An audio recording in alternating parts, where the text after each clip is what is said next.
ça de 1848. Vous avez dû retenir qu'il y avait une révolution, qu'il y avait des journées, des barricades, qu'il y avait une violence quand on a renversé le gouvernement de Louis-Philippe. Et puis on a proclamé la République, et puis derrière, il y a eu un coup d'État avec Napoléon III.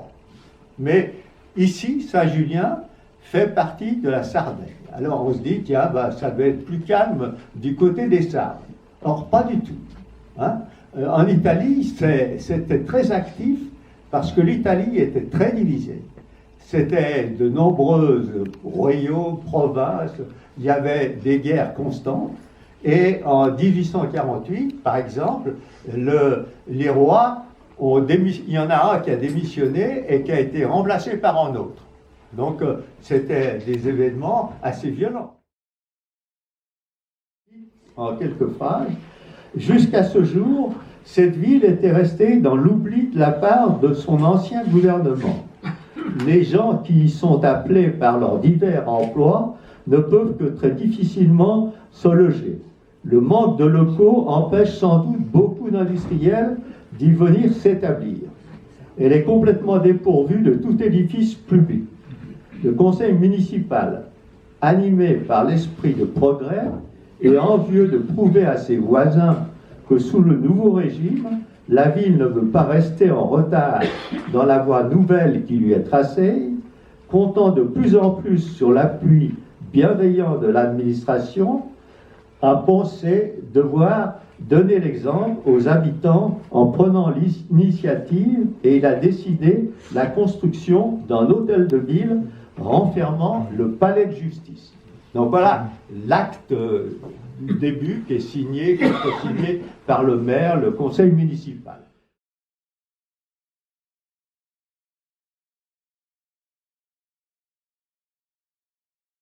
En tout cas, fait l'école centrale à Paris, suivi donc des cours, une formation à l'école centrale des arts et manufactures à Paris, et que peut-être il est entré aux Beaux-Arts, mais on n'en est pas très sûr. Son frère a fait les deux écoles.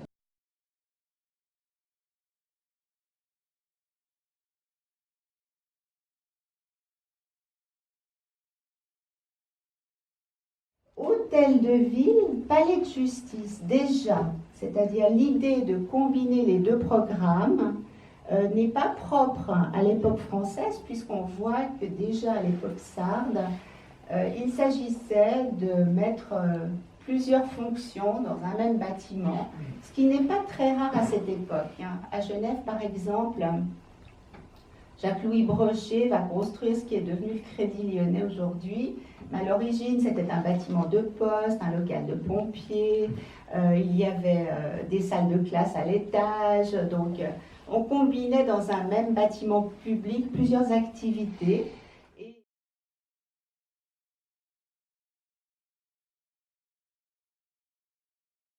Donc, en dehors de l'hôtel de ville, c'est l'architecte de la sous-préfecture.